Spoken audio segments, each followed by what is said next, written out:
अस्सलाम वालेकुम। पहले तो मैं मेरा साथ मुबारकबाद देना तो किताब दी छोड़ी दी बड़ी खुशी हुई है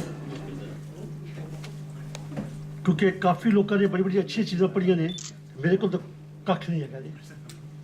और कुरैशी साहब की खुशी वास्ते छोटी जी पंजाबी की चीज़ पेश कर है बड़ी पुरानी नवी नहीं हैगी। ਇਹਦਾ ਉਨਵਾਨ ਹੈਗਾ ਲੋਕੀ ਗੱਲ ਪੈਂਦੇ सच कहिए ते लोकी गल पैंदे जमाना कैसा खोटा आ गया। सच कहिए ते लोकी गल पैंदे जमाना कैसा खोटा आ गया। मोचिए कोलो जुत्ती सवाई ते लगे रुपये सत्ते। मोचिए कोलो जुत्ती सवाई ते लगे रुपये सत्ते। जिस दिन जुत्ती पैरी पाई ते विचों निकले गत्ते। सच कहिए ते लोकी गल पैंदे।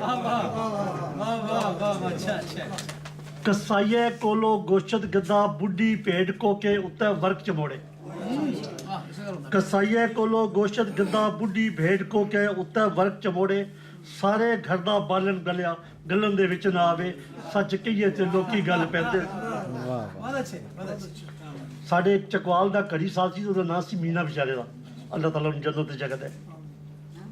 घड़ी साज दे बूहे अगे बोर्ड उसने लाया। घड़ी साज दे बूहे अगे बोर्ड उसने लाया। जिस दिन घड़ी खराब हुई तो मीने को ले जाया। मीने कंजर नवा पुरजा कट पुराना बिच टिकाया। सच कहिए ते लोकी गल पैंदे जमाना कैसा खोटा आ गया। सैकला आले कोलो पंचर लवाया कच्ची टूप निशानी। सैकला आले कोलो पंचर लवाया कच्ची टूप निशानी। कच्चा पंचर ला के आंदा हथा रख जवानी। सच कहिए तो लोकी गल